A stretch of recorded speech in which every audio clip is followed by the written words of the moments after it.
दोस्तों नमस्कार। स्वागत है आपका हमारे इस YouTube मंच पर। दोस्तों आज चर्चा जनता दल यूनाइटेड की, तमाम तरह की चर्चाएं जनता दल यूनाइटेड को लेकर है कि आखिर जॉर्ज फर्नांडिस की ये विरासत जिसको नीतीश कुमार ने इतने लंबे वक्त तक संभाला, क्या ये पार्टी अपने खात्मे की तरफ है या नीतीश कुमार ने एक तीर से कई निशाने साधने का कोई उपक्रम कर लिया है। दरअसल आज राष्ट्रीय कार्यकारिणी की दिल्ली में बैठक हुई और राष्ट्रीय कार्यकारिणी की बैठक में राजनीतिक प्रस्ताव पारित करने का फैसला तो हुआ ही, उसके साथ साथ एक फैसला और हुआ और वो फैसला था पार्टी में पहली बार एक वर्किंग प्रेसिडेंट की नियुक्ति का, कार्यकारी अध्यक्ष की नियुक्ति का। राष्ट्रीय स्तर पर पार्टी में कार्यकारी अध्यक्ष की नियुक्ति कभी नहीं हुई, तब भी नहीं हुई जब 2004 के बाद जॉर्ज फर्नांडिस की तबीयत बिगड़ने लगी और वो राष्ट्रीय अध्यक्ष थे, तब भी वही अध्यक्ष बने रहे, वर्किंग प्रेसिडेंट की नियुक्ति नहीं हुई। उसके बाद शरद यादव अध्यक्ष बने, उनके 9-10 साल के कार्यकाल में कभी वर्किंग प्रेसिडेंट नियुक्त नहीं हुआ। शरद यादव के बाद देखें तो नीतीश कुमार खुद अध्यक्ष बने, तब भी वर्किंग प्रेसिडेंट नहीं बनाया गया। नीतीश कुमार के बाद आरसीपी सिंह बने तकरीबन 1.5 साल के लिए, तब भी वर्किंग प्रेसिडेंट की जरूरत नहीं पड़ी। और उनके बाद देखें जब ललन सिंह बने तब भी वर्किंग प्रेसिडेंट नहीं, और पिछले 6 महीने से जब दोबारा नीतीश कुमार ने कमान संभाल ली है तब भी वर्किंग प्रेसिडेंट की जरूरत नहीं पड़ी। आमतौर पर नीतीश कुमार जब से 2016 से वो राष्ट्रीय अध्यक्ष का पद संभालना शुरू किए हैं, तब से अपना बोझ हल्का करने के लिए कभी भी वर्किंग प्रेसिडेंट यानी कार्यकारी अध्यक्ष बनाने की नौबत उन्हें नहीं आई, उन्होंने जरूरत महसूस नहीं की। जब भी उन्हें लगा कि राष्ट्रीय अध्यक्ष पद के साथ साथ बिहार का मुख्यमंत्री पद दोनों एक साथ चलाने में दिक्कतें हो सकती है, उन्होंने राष्ट्रीय अध्यक्ष की ही जिम्मेदारी किसी नेता को दे दी, चाहे वो आरसीपी सिंह हो या ललन सिंह हो।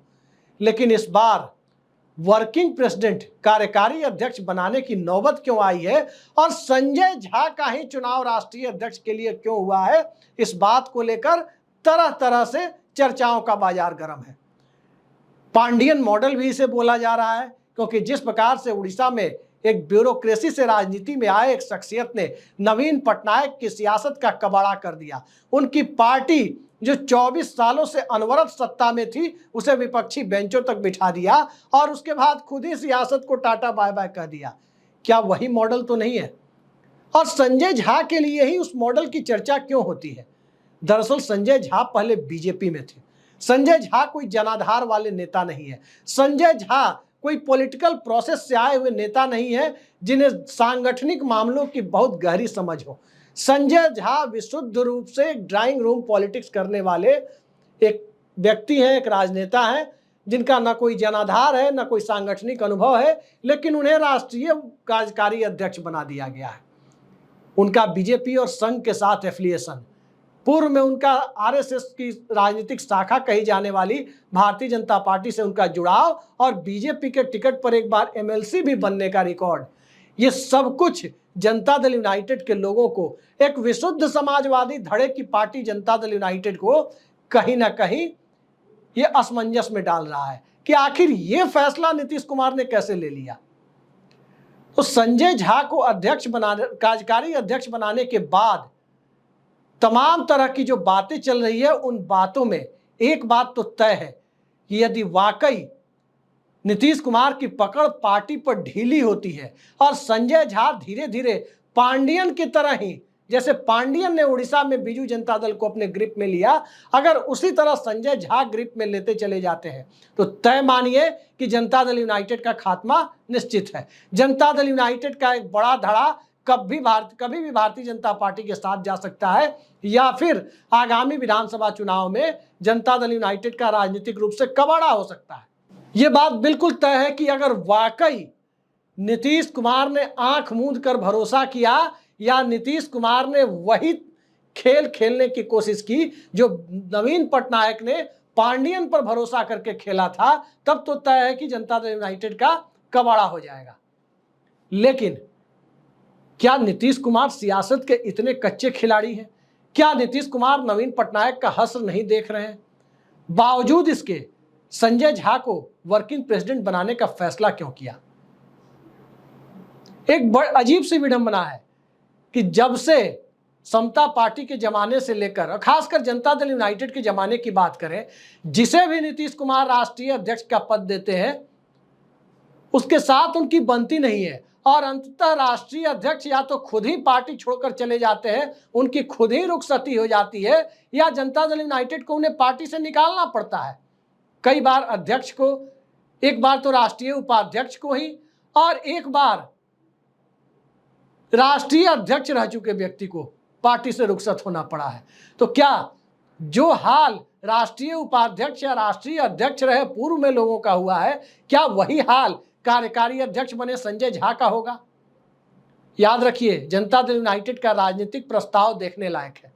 राजनीतिक प्रस्ताव में नीट की परीक्षा को लेकर भी बातें कही गई है, बातें बिहार के विशेष दर्जे को लेकर कही गई है, बिहार में आरक्षण बढ़ाने के फैसले को लेकर बातें कही गई है, और इन सब से आगे जाकर यह कह दिया गया है एक पैराग्राफ में कि नीतीश कुमार मौन रहकर अपनी क्षमताओं का, अपनी ताकत का एहसास करा देते हैं। वो सबसे महत्वपूर्ण लाइन है। बात संजय झा की हो रही है तो संजय झा का इतिहास जान लेते हैं। जेएनयू से पढ़े लिखे हैं। अब जेएनयू से पढ़े लिखे हैं, इसका मतलब ये कतई मत समझ लें, कतई ना समझे इसका मतलब कि नीतीश कुमार ने जेएनयू से पढ़े लिखे होने की वजह से उनको दे दी है जगह। वो जेएनयू में पढ़े जरूर हैं, पोस्ट ग्रेजुएशन संजय झा ने जेएनयू से किया है, लेकिन है वो पूरी तरह से संघ और भाजपा की विचारधारा में रमे हुए। अरुण जेटली के करीबी थे, राजीव प्रताप रूड़ी के पीए हुआ करते थे और अंततः भारतीय जनता पार्टी से विधान पार्षद भी बने थे। भारतीय जनता पार्टी से 2006 में बिहार विधान परिषद के सदस्य बने। 2012 की अप्रैल मई में कार्यकाल समाप्त हुआ। दोबारा उन्हें बीजेपी ने राज्यसभा नहीं भेजा और उसके बाद कार्यकाल खत्म होने के तकरीबन 2 महीने बाद 3 जुलाई 2012 को संजय झा ने जनता दल यूनाइटेड ज्वाइन कर लिया। नीतीश कुमार की पार्टी औपचारिक तौर पर ज्वाइन कर ली। तो जो व्यक्ति भारतीय जनता पार्टी से आया है और भारतीय जनता पार्टी के साथ जदयू का गठबंधन है, उस बीजेपी के साथ, जिस बीजेपी के बारे में कहा जाता है कि उसे अपने सहयोगी दलों को या सहयोगी रह चुके दलों को तोड़ने फोड़ने और कमजोर करने में ज्यादा मजा आता है।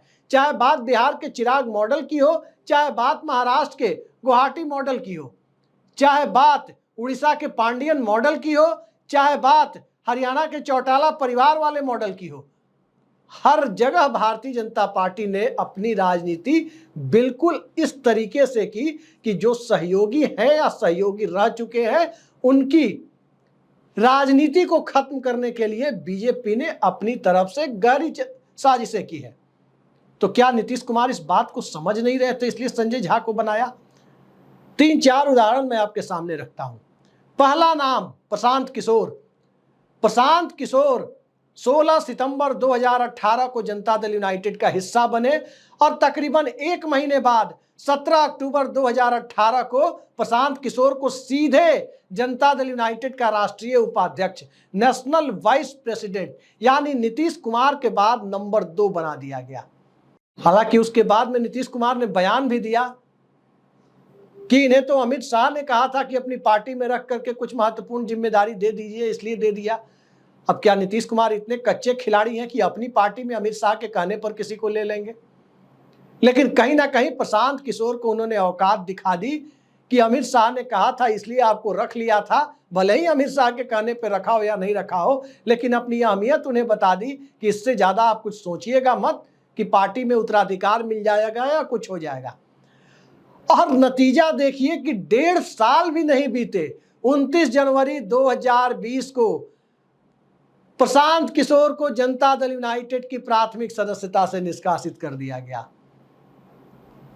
सोचिए, सितंबर 2018 में आया हुआ व्यक्ति जनवरी 2020 में यानी 16 महीने के बाद ही जनता दल यूनाइटेड से रुखसत हो गया।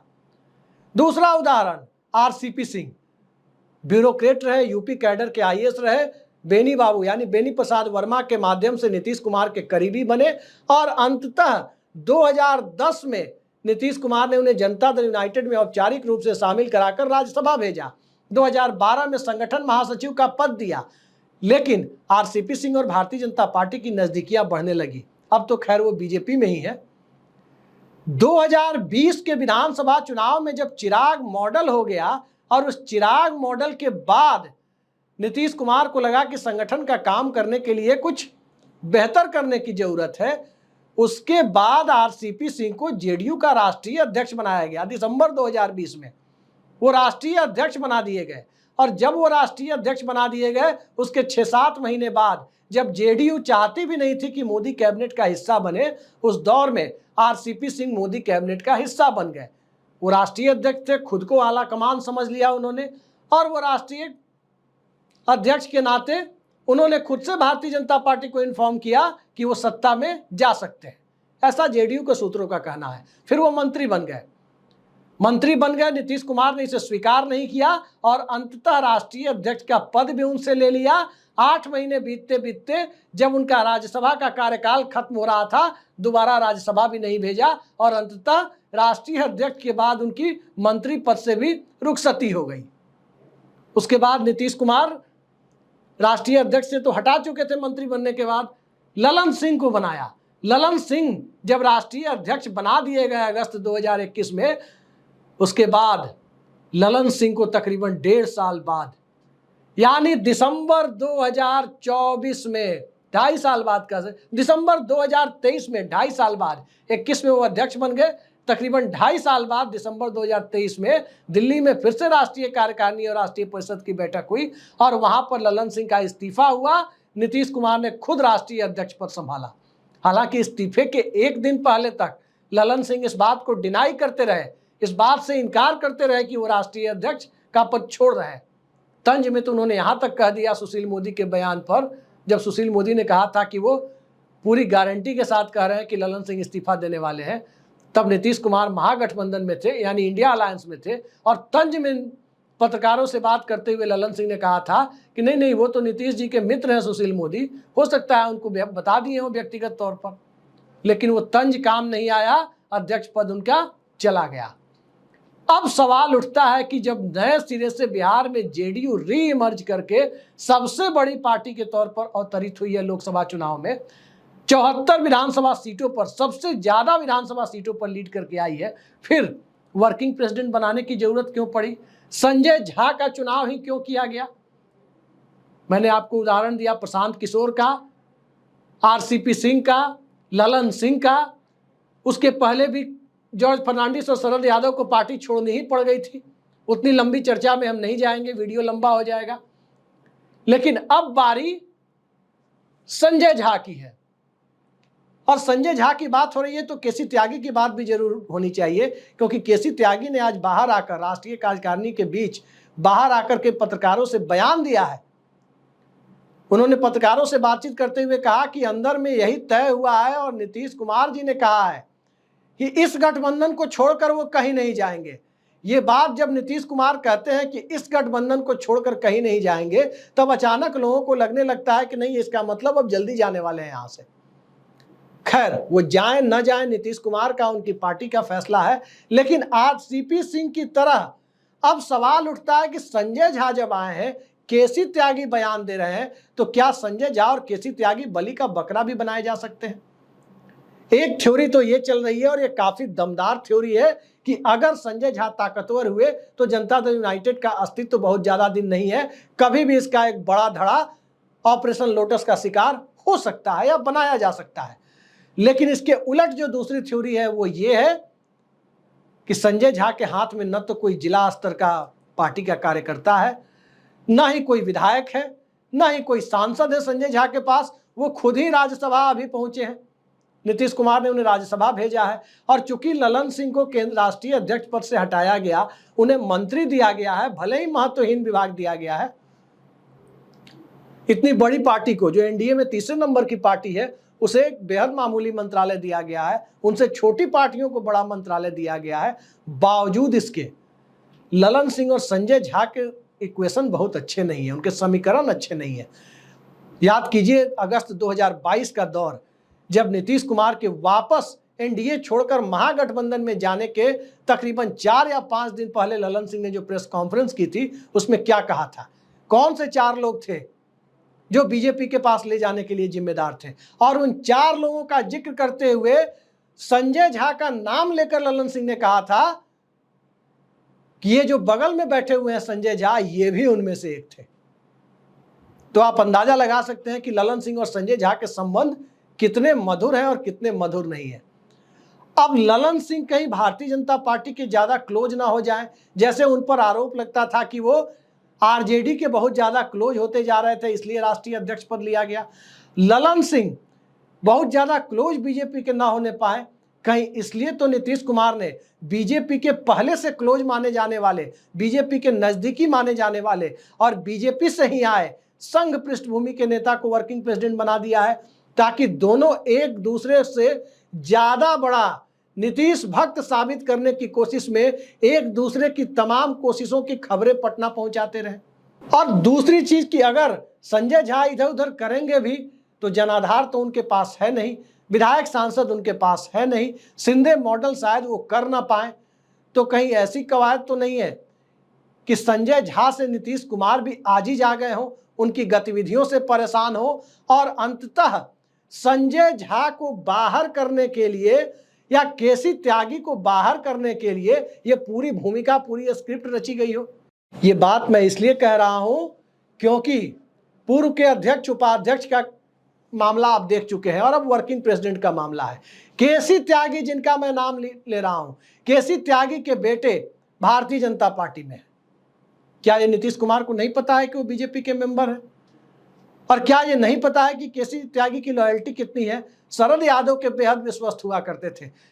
तो शरद यादव जब पार्टी छोड़ दिए, जनता दल यूनाइटेड से अलग होना पड़ा, उनकी सांसदी भी गई, उनका सरकारी बंगला भी गया, उस वक्त नीतीश कुमार के करीबी तो शुरू से कभी नहीं रहे। फिर शरद यादव को जो व्यक्ति साथ छोड़ सकता है, वो नीतीश कुमार का साथ क्यों नहीं छोड़ सकता? क्या नीतीश कुमार इस बात को नहीं जानते हैं? बखूबी जानते हैं, इसीलिए उन्हें राज्यसभा कभी भेजा नहीं।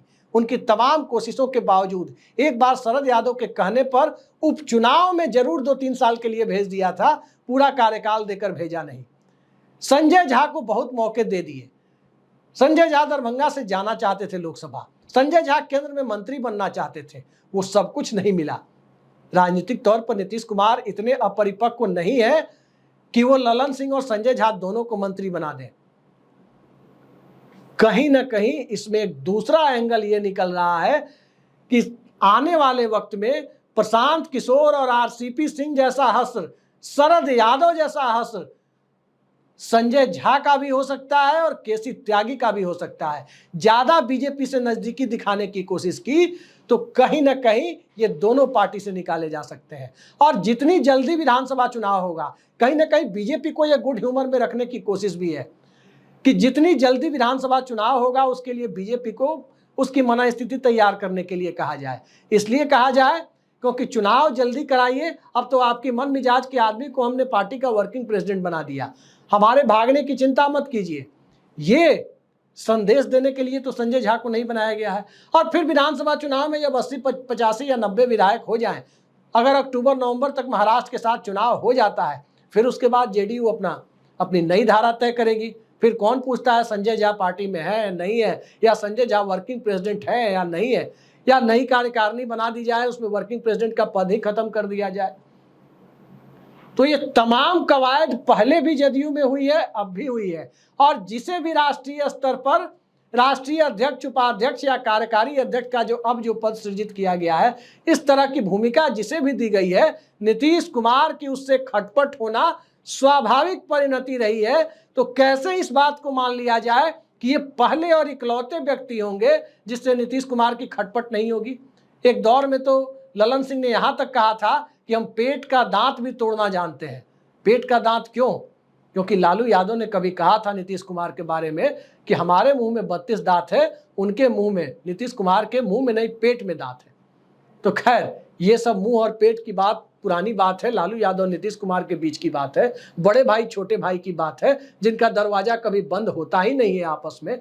तो उस परिस्थिति के लिए संजय झा वाले मुद्दे पर किसी कंक्लूजन पर अभी पहुंचना बेमानी है। लेकिन पूर्व के इतिहास को देखते हुए यही लगता है कि संजय झा और केसी त्यागी, जनता दल यूनाइटेड से इन दोनों को निकाले जाने की पृष्ठभूमि जरूर नीतीश कुमार ने तैयार कर दी है। देखते जाइए आने वाले वक्त में क्या होता है। जो भी होगा पल पल की अपडेट और अंदर की जानकारी हम आपको मुहैया कराते रहेंगे। आज के लिए इतना ही। नमस्कार।